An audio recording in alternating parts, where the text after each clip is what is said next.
नमस्कार किसान भाइयों, बहुत बहुत स्वागत आपका आपके पसंदीदा कार्यक्रम कृषि दर्शन में। आज सोमवार है, सजीव फोन इन कार्यक्रम है और हाँ, आज का दिन बहुत खास है। जी हाँ, मैरी क्रिसमस। कृषि दर्शन के सभी दर्शकों को क्रिसमस की बहुत बहुत शुभकामनाएं। प्रेम, शांति और भाईचारे का संदेश दिया प्रभु यीशु मसीह ने और आज उनका जन्मदिवस हम सब मना रहे हैं और आज खास दिन हम सजीव फोन इन प्रोग्राम भी है। और सजीव फोन इन प्रोग्राम में आज का जो विषय है वो थोड़ा पौष्टिक है। जी हाँ, बिल्कुल पौष्टिक है। पौष्टिक इसलिए भी है क्योंकि आज हम बात करेंगे श्री अन्न के उत्पादों के बारे में और आपकी मुलाकात कराएंगे एक सफल किसान से। फ़ोन नंबर जल्दी से नोट कर लीजिए। फ़ोन नंबर आपको हम स्क्रीन पर भी दिखा रहे हैं, नोट कीजिए 0755266049 और हमारा टोल फ्री नंबर है 1800-233-0040। इन नंबरों पे आप फ़ोन कर सकते हो और श्री अन्न के उत्पाद के बारे में और सफल किसान से आप बात कर सकते हैं।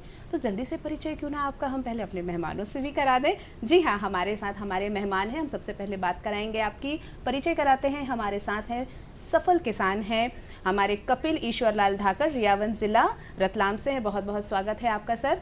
और दूसरे हमारे जो विशेषज्ञ हैं वो हैं doctor Shiv Shankar Shukla ji, professor and head department food science technology, JNKVV Jabalpur से हमारे साथ है। आपका बहुत बहुत स्वागत है। नमस्कार।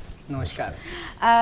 डॉक्टर साहब, हम आपसे जानना चाहेंगे कि श्री अन्न बहुत ही अभी एक कहना चाहिए उभर के नाम आया है, पौष्टिकता से भरपूर है। इसके बारे में हमारे किसान भाइयों को कुछ बताइए। देखिए, श्री अन्न अपने आप में बहुत पौष्टिक है। ये पूर्व काल से हम लोग जानते रहे और इनकी पौष्टिकता ऐसी है, जैसे श्री अन्न मुख्यतः 4 हैं, 5 हैं, कोदो, कुटकी, रागी, सावा। ये बहुत पौष्टिक है और हर श्री अन्न की अपनी एक अलग विशेषता है। यदि रागी में कैल्शियम ज़्यादा है, आयरन ज़्यादा है और फास्फोरस ज़्यादा है, तो किसी में ट्रिप्टोफेन या मिथोनिन ज़्यादा है, तो किसी में और अन्य पोटेशियम ज़्यादा है। इसलिए श्री अन्न अपने आप में बहुत पौष्टिक हैं अन्य अन्य अनाजों की तुलना में। इसे श्री अन्न क्यों कहा जाता है? इसलिए ऐसे कहा है क्योंकि ये हमारे माननीय प्रधानमंत्री जी की विशेष सोच है, अभिनव पहल है। क्योंकि ये श्री अन्न उनका ही दिया हुआ नाम है और वैज्ञानिक रूप से भी हमारे आध्यात्मिक रूप से भी इसको पाया कि ये भगवान को चढ़ाने के लिए श्री की पूजा के लिए उपयोग में आते थे, इसलिए आदिकाल से आते थे, इसलिए इनका नाम श्री अन्न रखा गया। क्या बात है, क्या बात है कि पूजा में काम आते थे और हमारे परंपरागत हमारे ये भोज्य पदार्थ हैं, इसलिए इन्हें श्री अन्न कहा जाता है। बिल्कुल, G20 में हमारे भारत देश ने पूरे देश का प्रतिनिधित्व किया और पूरा डंका बजाया कि श्री अन्न सबको खिलाया। हमारे कॉलर हमसे जुड़ रहे हैं, हम उनसे बात करेंगे। विपिन कटारे जी हैं, सागर से हैं। जी हाँ, स्वागत है आपका। कैसे हैं विपिन जी? जी बढ़िया मैम, और बड़ी खुशी हो रही कि आपने पहचान भी लिया। जी बिल्कुल विपिन जी, प्रश्न कीजिए। जी मैम, मेरा सवाल ये था कि मोटे अनाजों की खेती करना चाहते हैं जी, तो पहले तो बहुत होती थी, अब कम हो गई बीच में, तो जायद में कौन सी फसलें बो सकते हैं किसान भाई अगर शुरुआत करना चाहें तो? बिल्कुल, अगर हमारे किसान भाई शुरुआत करना चाहते हैं और मोटे अनाज को फिर से अपनाना चाहते हैं, श्री अन्न को लेना चाहते हैं, कैसे शुरुआत करें? इसके लिए उन्हें जवाहरलाल नेहरू कृषि विश्वविद्यालय के डिंडोरी में रीजनल एग्रीकल्चर रिसर्च स्टेशन को संपर्क करना पड़ेगा, जहां उन्हें विभिन्न श्री अन्न की प्रजातियों का बीज उपलब्ध हो जाएगा और वे उनकी पैकेज ऑफ प्रैक्टिसेस के बारे में, कैसे उसकी बुआई करना है, कैसे उसकी निदाई करना है, कैसे ये करना है, तमाम जानकारी देंगे और अपना आप नए सिरे से शुरुआत कर सकते हैं उसकी खेती। बिल्कुल, तो आप कृषि विज्ञान केंद्र जाएं हमारे किसान भाई और वहां जाकर उनको सारी चीज़ें मिल जाएंगी, बीज भी मिल जाएंगे और उन्हें किस तरह से उत्पादन लेना है उसके बारे में भी मिलेंगे। अब मैं कपिल जी आपसे बात करना चाहूँगी। आप IT के इंजीनियर भी हैं और आपने इतनी पढ़ाई की है और आपने एक विशेषता है, चलिए आपकी ज़ुबानी, आपकी कहानी, आपकी ज़ुबानी सुनते हैं। थैंक यू मैम, सबसे पहले तो कार्यक्रम में बुलाने के लिए। किसान मित्रों, मैं एक IT इंजीनियर हूँ। मैंने NIT सूरतकल कर्नाटका से अपना मास्टर कंप्लीट किया है और अभी मैं एक MNC कंपनी में एज अ सॉफ्टवेयर डेवलपर घर से काम करता हूँ। मतलब कोरोना के बाद से मुझे मौका मिला कि मुझे घर से काम करने का मौका मिला, वर्क फ्रॉम होम फैसिलिटी जो है IT कंपनीज़ ने दी और उसके बाद से मैं घर से ही काम करता हूँ। तो मैं एक रतलाम ज़िले के एक यूनिक गाँव रियावन से आता हूँ, जो अपनी खेती की टेक्निक के रूप में पूरे इंडिया में जाना जाता है और इसकी एक यूनिक पहचान भी है।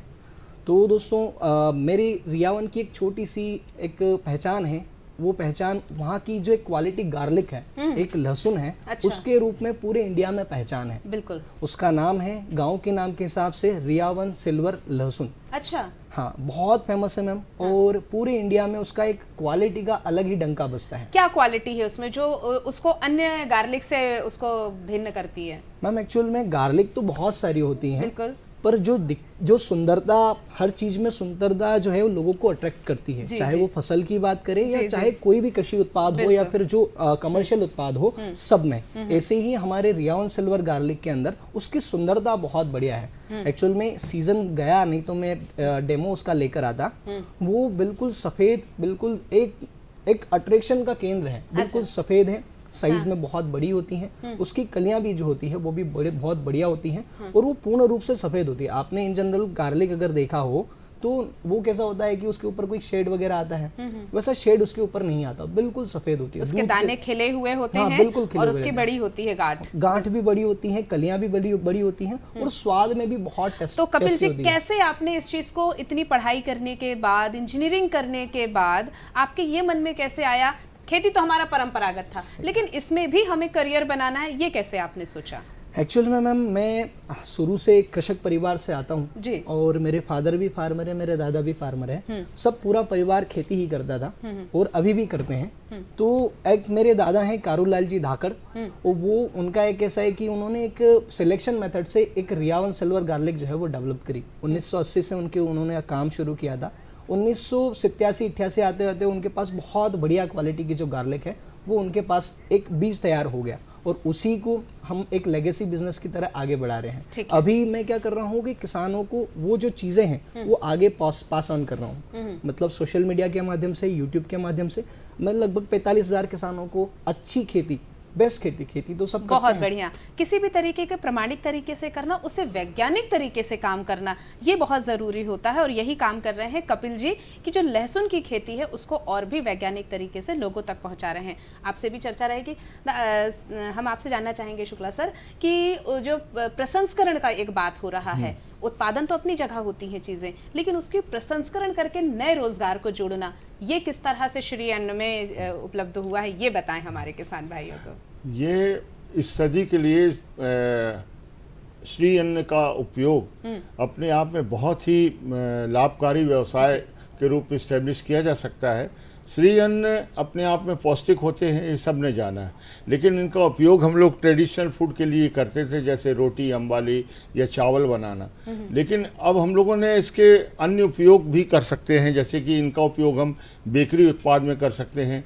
इससे हम पास्ता प्रोडक्ट तैयार कर सकते हैं, इससे मैक्रोनी तैयार कर सकते हैं, इससे बहुत सारे प्रसंस्कृत अन्य फ्लेक्स तैयार कर सकते हैं। मतलब हम उसका रूप बदल सकते हैं। उसका रूप बदल के, तो अब हम ये रूप बदला हुआ जो है वो हम अपने सामने देख रहे हैं और आपने तो इतनी सारी चीजें लाए हैं, मतलब मन तो हमारा भी लालच कर गया है, लेकिन अभी दिखाना जरूरी है हमारे दर्शकों को। तो इन उत्पादों के बारे में थोड़ा हमारे दर्शकों को बताएं, इसकी पौष्टिकता, इसके प्रसंस्करण के बारे में हमारे किसान भाइयों। सबसे पहले तो मैं यहाँ जानकारी देना चाहता हूँ कि हमें ये सब राष्ट्रीय कृषि विकास योजना गवर्नमेंट ऑफ इंडिया से प्राप्त हुई और उसके तहत ये कहा गया कि किसानों के लिए मिलेट प्रोसेसिंग एंड प्रसंस्करण का केंद्र स्थापित किया जाए। तो जवाहरलाल नेहरू कृषि विश्वविद्यालय में हमने मिलेट प्रोसेसिंग एंड प्रसंस्करण केंद्र स्थापित किया है, जिसमें वहाँ मास्टर ट्रेनर तैयार करते हैं और किसानों को हम ट्रेनिंग देते हैं। और वो ट्रेनिंग काहे की देते हैं, उनको बताते हैं कि कैसे मिलेट का उपयोग करना है ट्रेडिशनल स्टाइल में, डोमेस्टिक स्टाइल में और प्रोसेस प्रोडक्ट में। तो मेरा आपका जो प्रश्न है कि इनको किस तरह से उपयोग कर सकते हैं, तो सबसे अच्छा उपयोग है बेकरी उत्पाद में। बेकरी उत्पादों में इनका सम्मिश्रण करके करीब हम, जैसे आपके सामने दिख रहे हैं, ये कैमरामैन हमारे ये उत्पाद दिखाएंगे कि ये जिस तरह बिस्किट्स हैं, हाँ, ये रागी के कुकीज है, रागी के बिस्किट, इनको बहुत पसंद किया गया G20 में। और इनका उपयोग इसमें करीब 40% रागी मिला के आप रागी बिस्किट, फोर्टिफाइड बिस्किट बना सकते हैं। देखिए, इस बात को मानना पड़ेगा कि हम गेहूं के मैदा को हम इग्नोर नहीं कर सकते, क्योंकि इसमें ग्लूटेन फ्री होता है, इसमें ग्लूटेन नहीं होता, जिसकी वजह से आटा गूंथता है। जो ये रागी में ग्लूटेन न होने की वजह से इनका 100% रागी का बिस्कुट बनाना बहुत कठिन है। बिल्कुल। और तो ये इसके- डिब्बे में क्या है? ये इसके भी इसमें ड्राई फ्रूट बिस्किट है जी। इसमें ये बेकरी के बहुत कॉमन उत्पाद हैं, जैसे ब्रेड हैं, बंस हैं, हाँ। पाव हैं, उनमें भी आप 30% 40% तक का जी, जी। इस्तेमाल ये करके कर छोटे सकते डिब्बियों हैं। में क्या है ये अच्छा, मुझे बताएं थोड़ा सा। ये देखिए, ये नान खटाई है, जी। बिल्कुल रिसेंटली इस पे करीब 30% फोर्टिफिकेशन करके हम पूरा न्यूट्रिशन हाँ। आपको दो कुटकी रागी सावा का दे सकते हैं। बिल्कुल। तो अलग अलग वेरिएंट है, जी। यदि कोदो का चाहिए, ज्वार का चाहिए। हाँ। ये हमारी मल्टीग्रेन ब्रेड पाव है, हाँ। मल्टीग्रेन। अच्छा। इसमें लिनसीड भी है, चिया सीड भी है और तमाम ज्वार बाजरा भी है। ये बहुत पॉपुलर है बाजार में। अच्छा, हाँ, आपने पूछा कि ये क्या है, हाँ। तो ये मैं बताऊंगा हाँ। कि ये रागी है जिसकी हम लोग चर्चा कर रहे देखिए, हैं। ये रागी का अनाज है। वैसे तो हमारे दर्शक जानते हैं, लेकिन हमारे सर जो है शुक्ला सर लेकर आए हैं स्पेशली कि ये रागी कैसी होती है और कौन कौन से अन्न है। ये रागी है, हाँ ये बाजरा है, जी ये बाजरा है, जी और ये भी बाजरा ही है। जी जी। अच्छा, ये मैं आप लोग को दिखा रहा हूँ, ये कोदो और कुटकी है। अच्छा कोदो और कुटकी का चावल है, जी जो कोदो और कुटकी का प्रसंस्कृत चावल है, जी। जो हमारे यहाँ मॉडर्न प्रोसेसिंग मिल से प्रोसेसिंग किया गया है। हाँ। और जो हम लोग अभी ट्रेडिशनल करते हैं वो जतवा और कुनेता से गांव-गांव में करते हाँ, हैं। हाँ। तो उसको इम्प्रूवमेंट करके बहुत सस्ती मिल बाजार में उपलब्ध है। जी। CII भोपाल ने बनाई है, हाँ, हाँ। और विवेकानंद शोध संस्थान वालों की भी है। जी। गवर्नमेंट के पास बहुत अच्छी टेक्नोलॉजी है इसकी उपलब्ध, जी। जिसका आप लोग किसान भाई खरीद के अपने लघु और मध्यम उद्योग अपने ग्रामीण स्तर पर इस्टेब्लिश कर सकते हैं। बिल्कुल। उत्सुकता हमारे दर्शकों की बढ़ती चली जा रही है। सागर से गोलू जी हैं जो हमारे साथ जुड़ रहे हैं। जी गोलू जी, आपका बहुत बहुत स्वागत। प्रश्न कीजिए। हेलो रानी जी, नमस्ते। नमस्कार भाई साहब, कैसे हैं? जी मैम, मैं प्रकाश बैठ से, आप कैसी हैं? बढ़िया बढ़िया। प्रश्न कीजिए अपना। जी मैम, मैं जिला सागर मध्य प्रदेश से गोलू है और बताओ जी। जी जी मैम, मैं ये पूछना चाहता हूँ डॉक्टर साहब से, मैं मोटा अनाज लगाना चाहता हूँ, तो उसकी ब्रेड या समोसे कैसे बना सकते हैं मैम? जी। अच्छा। मोटे अनाज की ब्रेड कैसे हाँ। बना सकते हैं? बहुत बढ़िया प्रश्न है। ये मोटे अनाज की ब्रेड बनाने के लिए, ब्रेड बनाने कोई विशेष टेक्नोलॉजी नहीं है, सिर्फ 30% सम्मिश्रण करना है। यदि आप 100% की रागी की ब्रेड बनाना चाहेंगे तो नहीं बनेगी। और ये इसको आपको 30% इसका आटा लेना है और बाकी नॉर्मल आटा लेना है, और इससे आप ब्रेड बना सकते हैं। टेक्नोलॉजी वही है। हम लोग इसके लिए और सघन प्रशिक्षण, देखिए ब्रेड बनाने के लिए सघन प्रशिक्षण के लिए आपको विश्वविद्यालय आना पड़ेगा। जी, जी, एक जी। हफ्ते की ट्रेनिंग लेनी पड़ेगी, क्योंकि ये ब्रेड बनाना बहुत लंबी प्रक्रिया है। तो हमारे किसान भाई इस बात का ध्यान रखें कि अगर वो कुछ बनाना चाहते हैं तो प्रशिक्षण जरूर ले लें। अब वही बात हम कहना से आपसे पूछना चाहेंगे हमारे किसान भाइयों की तरफ से कि अगर हमारे कोई किसान भाई चाहते हैं कि अब इसे प्रसंस्करण में रोजगार करना है, तो वो किस तरह से शुरुआत कर सकते हैं, उनको कहाँ आना होगा, थोड़ा मार्गदर्शन कीजिए। यदि इन्हें मिलेट प्रोसेसिंग इंडस्ट्री स्टेब्लिश करना है तो जी। बहुत ज़्यादा खर्च नहीं आता। जी। कम से कम एक स्मॉल कैपेसिटी 200 किलो प्रति घंटा की जो मशीन है, बाजार में प्राइवेट वेंडर्स भी हैं अवेलेबल, और सरकारी मशीन भी अवेलेबल है, जैसा कि मैंने बताया। तो प्राइवेट वेंडर्स की मशीन 200 किलो प्रति घंटा प्रोसेसिंग कैपेसिटी की इस्टेब्लिश कर लें, कम से कम 12 लाख से 15 लाख के अंदर बढ़िया मशीन इस्टेब्लिश हो जाएगी, और जो कि कोदो का चावल बना देगी। और कोदो का चावल बना के आप अपना उद्योग स्थापित कर सकते हैं। बिल्कुल। और इसकी बाजार में बहुत डिमांड है, मैं कहूँगा। बिल्कुल बिल्कुल। ये बहुत है। कोदो का जो चावल, कोदो 30 रुपए किलो का हम खरीदते हैं, और उसको प्रोसेसिंग करके हमको पड़ता है 70 रुपए में, लेकिन जो बेचने वाला है उसको 150 रुपए किलो के क्या भाव बात बेचते है। हैं। बिल्कुल कहना तो- चाहिए किसानों की आय दुगनी और तुरंत होने तो वाली है। क्योंकि यही प्रश्न, यही जिज्ञासा हमारे मन में होती है कि हर कोई चाहता है कि एक अच्छे से अच्छी शिक्षा प्राप्त करे, फिर नौकरी करे, लेकिन हम हैं, जन्म से हम किसान हैं, लेकिन आज की हमारी यंग जनरेशन नहीं जाना चाहती। आपको कैसा मोटिवेशन मिला कि आपने खेती को चुना और एक स्पेशल भी चुना? मैम एक्चुअल में मैंने आपको पहले बताया कि मैं कृषक परिवार से आता हूँ। अगर देखा जाए तो मुझे मौका मिला हाँ। कि मैं खेती में वापस से अपने फादर का जो है हाथ बताऊं। बिल्कुल। मतलब ये है कि मेरे पास एक प्लेटफॉर्म था, मेरे पास अलग से एक वैरायटी थी राइट। और प्लेटफॉर्म भी था, और वहाँ से मैंने टेक्नोलॉजी, आजकल आपने देखा होगा बहुत ज़्यादा मैच्योर हो गई है, हम हर किसान तक पहुँच सकते हैं, चाहे वो सोशल मीडिया हो, Right. चाहे वो यूट्यूब हो या फिर टीवी हो और अखबार हो, बहुत सारे प्रिंट मीडिया के साधन हो गए हैं। तो मेरे एक दोस्त हैं मनीष जी धाकड़, जो एक अपना एक चैनल चलाते हैं, उनसे मुझे नीमच मंडी भाव के नाम से एक उनका चैनल है, वो चैनल चलाते हैं, उन्होंने मुझे गाइड किया कि यार कपिल भैया, अपन ये जो चीज़ है इसको हम अन्य किसानों तक पहुंचाएं। तो हमने साथ में मिलकर एक चीज़ स्थापना, एक चैनल बनाया, उसके माध्यम से हम किसानों तक पहुंच रहे हैं। अगर ये आईटी का जो नॉलेज है, वो आपने एक बहुत अच्छा खासा लाखों का पैकेज छोड़कर आपने इस काम को शुरू किया है। ये भी एक स्टार्टअप है, एक मोटिवेशन है आपको देखकर लोगों को, किसान भाइयों को है।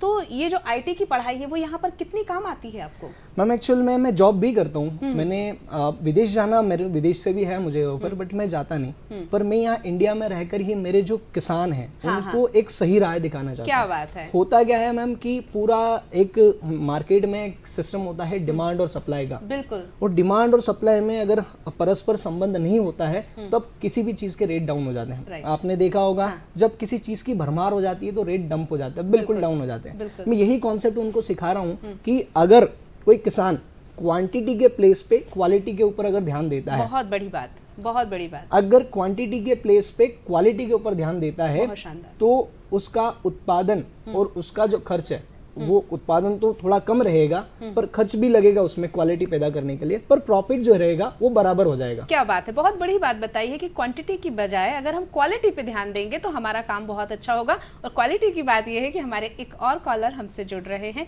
मनीष जी हमसे जुड़ रहे हैं, हम बात करेंगे। बहुत बहुत स्वागत है आपका, प्रश्न कीजिए मनीष जी। जी मैम नमस्कार। नमस्कार जी, मेरा सवाल कपिल जी से है। जी। कपिल भैया से। जी प्रश्न कीजिए।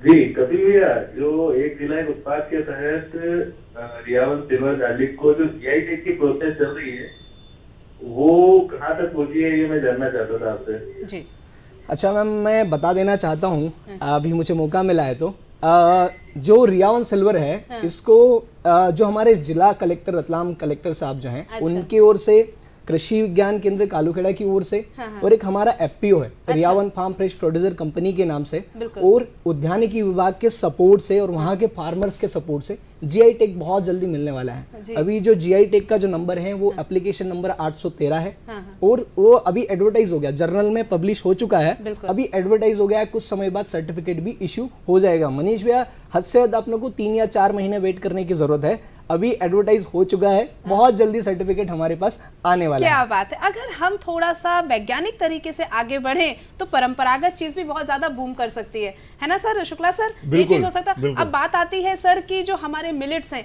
वो 5 स्टार होटलों तक और विदेशों तक जाएं, तब तो हमारा व्यापार बढ़ेगा और हमारे किसानों को आय बनेगी। तो ये उत्पाद उस क्वालिटी के बने, जैसे कि क्वालिटी की बात हो रही है, उस क्वालिटी के बने, उसके लिए क्या विशेष आप ध्यान रखते हैं, इसके बारे में बताएं। हमारे पास जो प्रोडक्ट बनते हैं उनकी हम सर्टिफाइड लैब से टेस्टिंग करवाते क्या हैं। बात है। और आप ये देखेंगे हमारा ये जवाहर सैंडविच ब्रेड है, ये इसका कस्टमर है इंडियन कॉफी हाउस, और तमाम जो ब्रोकर्स हैं वो पहले इसकी न्यूट्रिशनल वैल्यू जो है आरडीए के हिसाब से कितना कंट्रीब्यूट कर रही है उसका सर्टिफिकेशन करते हैं। तो फसाई के मापदंडों के हिसाब से हमको हर उत्पाद की क्वालिटी टेस्टिंग करानी होती है। देन उसके बाद उसकी लेबलिंग करना, न्यूट्रिशन लेबलिंग करना, देन उसके बाद ही हम अपने उत्पाद को 5 स्टार होटल तक और तमाम मतलब बिल्कुल हमारे जो उत्पाद होते हैं वो बकायदा खाद्य एवं प्रसंस्करण विभाग और ऑफिसर के माध्यम से बकायदा टेस्टिंग होके आहार विशेषज्ञों से फिर आगे जाते हैं। अच्छा, आजकल एक बहुत मतलब लोगों के अंदर जिज्ञासा होती है रेडी टू ईट, उन्हें पकाना नहीं है, कुछ नहीं करना, बस तुरंत में खाना है। इस पर कोई काम हो रहा है क्या? बिल्कुल बिल्कुल। देखिए, ready to eat, ready to serve, ready to cook, ये बड़े अच्छे टर्म्स हैं और इसमें सबसे ज्यादा काम हो रहा हमारे डिपार्टमेंट में। मैं आगे चर्चा जारी रखूंगी, हमारे कॉलर जुड़ रहे हैं क्योंकि उनकी जिज्ञासा शांत होना बहुत जरूरी। ठाकुर प्रसाद है सीहोर से। जी नमस्कार, आपको स्वागत है। जी मैडम, मैं ठाकुर प्रसाद मेवाड़ा बात कर रहा हूँ। जी मैं कपिल भैया से यह जानकारी लेना चाह रहा हूँ कि रिया वन बार बार एक खेत में होती है कि नहीं? हाँ। वो उस चर्चा में कुछ थोड़ा बताएं हमें। फसल चक्र बिल्कुल, तो बिल्कुल। जरूरी तो नहीं है। फसल चक्र बहुत ज्यादा जरूरी है। चाहे गेहूं भी हम बार बार अगर लेते हैं, हाँ। गेहूं भी अगर बार बार लेते हैं तो उत्पादन उसका डाउन होता है। सेम लहसुन के ऊपर भी है। अगर एक बार बार हम किसी भी खेत में नर यावन सिल्वर, दूसरी लहसुन भी अगर हम बार बार लेते हैं तो समस्या क्या होती है कि उसमें क्वालिटी जो है, क्वालिटी और क्वांटिटी धीरे धीरे डिक्रीज होना शुरू हो जाती है, क्योंकि ये फ्लेवर्ड चीज है। हाँ। आपने देखा होगा फ्लेवर्ड चीजें जो होती है वो जमीन से ऐसी कोई चीजें अटैक कर लेती हैं कि उसको वापस से रीस्टोर होने में समय लगता जी है। बिल्कुल। तो ठाकुर भैया मैं आपको ये कहूंगा कि आप कम से कम 4 साल का एक क्रॉप रोटेशन अपनाना आपके लिए बहुत ज्यादा जरूरी है, Right. एक अच्छी फसल लेने के लिए। तो आप ये ध्यान रखें कि कम से कम 4 साल का जो गैप है, पहली फसल आप मतलब इस वर्ष जैसे कि 2020 में आपने फसल ली तो अगली फसल आप कोशिश करें कि 2024 या 25 में आप लेने की कोशिश करें। बिल्कुल। तो हम बात कर रहे थे रेडी टू ईट की, जल्दी से बताइए। हाँ, रेडी टू ईट फूड में पास्ता है, जहाँ पे हम लोगों ने पास्ता डेवलप किया है। और हाँ, रागी का पास्ता, कोदो का पास्ता, ज्वार क्या का बात पास्ता, करीब 40% 50% तक फोर्टिफिकेशन करके आप बहुत अच्छी क्वालिटी का पास्ता तैयार कर सकते हैं। अभी हम शायद वीडियो के जरिए भी दिखा रहे हैं पास्ता कैसे बनता है। और पास्ता प्रोडक्शन की हमारे पास बहुत अच्छी सुविधा है। और यदि कॉमर्शियल कोई मिल लगाना चाहे तो एसके इंडस्ट्री और सीआई भोपाल को संपर्क करे। जी, जी। वहाँ पास्ता के बड़े बड़े यूनिट हैं, जी। करीब 10 से 12 लाख रुपए में अपनी रेडी टू ईट फूड की बिल्कुल। इंडस्ट्री आपने ला पैसों सकती की है। बात आ रही है, तो क्या सरकार की कुछ योजना है उसके बारे में जी। जानकारी दीजिए। पीएम गवर्नमेंट की पीएमएफएम स्कीम है, जिसके तहत prime minister formalisation of food industries का एक पीएमएफएम स्कीम है, जिसमें बहुत सॉफ्ट लोन मिलके और अपना आप उद्योग लगा सकते हैं। इसका इंक्यूबेशन सेंटर लगा सकते हैं और अपनी इंडस्ट्री लगा सकते हैं। गवर्नमेंट डिपार्टमेंट ऑफ एग्रीकल्चर की अपनी योजनाएं हैं, स्टेट बैंक ऑफ इंडिया है, नाबार्ड है, ये इसके लिए बहुत स्मॉल फाइनेंस देते हैं। करीब देखिए, मिलेट प्रोसेसिंग का उद्योग तो 10 से 12 लाख रुपए में लग जाएगा। बेकरी उद्योग आराम से सर लेकिन परेशानी आती हमारे किसान भाइयों के सामने और सबके सामने आती बाजार की। बाजार कितना है आप ये बताएं। इसका बाजार तो बहुत ज्यादा है ना बेचने की हमारे पास, क्योंकि हमारे पास अभी इतना माल ही नहीं है, मटेरियल ही नहीं होता, मांग बहुत है कि हम पूजा पाए। हमें जरूरत है इस अंतर्राष्ट्रीय मिलेट वर्ष में संकल्प लेने की। हमने लिया है कि हम ज्यादा से ज्यादा एकरेज इसका कल्टीवेशन का बढ़ाएं, ताकि हमारी प्रोसेसिंग इंडस्ट्रीज को रॉ मटेरियल उपलब्ध हो। और हमारे अभी जितना उत्पाद होता है वो हमारे यहाँ इंडिया में नासिक में बहुत बड़ी बड़ी यूनिट्स हैं, साउथ में बहुत सी यूनिट्स हैं जो सीधे प्रोक्योर करती हैं और प्रोसेस करके उसको विदेश भेजते हैं। विदेश में इसको बेचते हैं और वो लोग लाभ कमाते हैं। अगर हमारे कोई किसान भाई यूनिट नहीं लगाना चाहता है, लेकिन आपसे बना बनाया माल लेकर अपने लेबल लगाकर बेचना चाहता है, तो वो किस तरह से कर सकता है? कहाँ रजिस्ट्रेशन कराए, क्या करे? उसके लिए उसको हमारे जवाहरलाल नेहरू यूनिवर्सिटी में संपर्क करना पड़ेगा। वहां पर 4 रुपए प्रति किलो की दर से हम उसका मिलिंग कर देंगे और मिलिंग करके वो अपना माल पैक करे। मतलब सारी की सारी सुविधाएं हैं, बस आपको जो करना है, बस आप एक मन बना लीजिए, एक सत्संकल्प कीजिए कि हमें कुछ करना है, तो वो बिल्कुल पूरे। और कपिल जी, हमारे जो नए किसान हैं और बिल्कुल अभी युवा हैं, वो चाहते हैं कि नया स्टार्टअप किसानी में करना चाहते हैं, क्या सलाह देना चाहते हैं पढ़े लिखे खास तौर पे युवाओं के लिए? मैम अगर देखा जाए तो एक प्रेशर होता है जी। जब कोई बंदा पढ़ लेता है, कोई किसान का बेटा पढ़ लेता है, तो उसके ऊपर बहुत प्रेशर होता है रिवर्स माइग्रेशन करने का। अगर आपके अंदर जुनून है कर दिखाने का, तो आप लोग क्या कहेंगे ये चीज छोड़ दीजिए। आप खुद से मेहनत आपको करनी पड़ेगी। लोग चमत्कार को नमस्कार करते हैं। मैंने एक बात जानी है, जब तक आप चमत्कार नहीं करेंगे लोग तब तक आपको नमस्कार नहीं करेंगे। क्या बात है। तो चमत्कार तो हम भी करना चाहते हैं और हमारे किसान भाई भी करना चाहते हैं। शुक्ला जी, किस तरह हमारे किसानों के लिए भविष्य है, युवाओं के लिए रोजगार के लिए भविष्य है, संक्षेप में? रोजगार के लिए हमारे युवाओं के लिए तो millet processing and product development में बहुत संभावना है, यदि वो अपनी स्वयं की इंडस्ट्री लगाते हैं। मैं आपको बता रहा हूँ कि हमारे यहाँ एक मॉडल हमने इसका डेवलप किया है और वो मॉडल बताता है कि एक अपना छोटा आउटलेट खोल लें जी किसान। हमारे यहाँ 15 दिन या महीने भर की ट्रेनिंग लें, मिलेट प्रोसेसिंग करें, प्रोडक्ट डेवलपमेंट सीख लें और अपना एक छोटा उद्योग लगा के एस्टेब्लिश करें और रोजगार अपना स्वयं बिल्कुल रोजगार भी करेंगे, आत्मनिर्भर भी बनेंगे और खुद भी बनेंगे और हमारे देश को भी बनाएंगे। आपका बहुत बहुत धन्यवाद शुक्ला सर, आप हमारे यहाँ आए और आपने मिलेट उत्पाद से बताया। कपिल जी, आपका बहुत बहुत धन्यवाद। गार्लिक पर आपने बहुत अच्छी बात करी। फिर मिलेंगे, जिन्होंने हमें फोन किया उनको धन्यवाद। तब तक के लिए दीजिए अनुमति। नमस्कार। नमस्कार।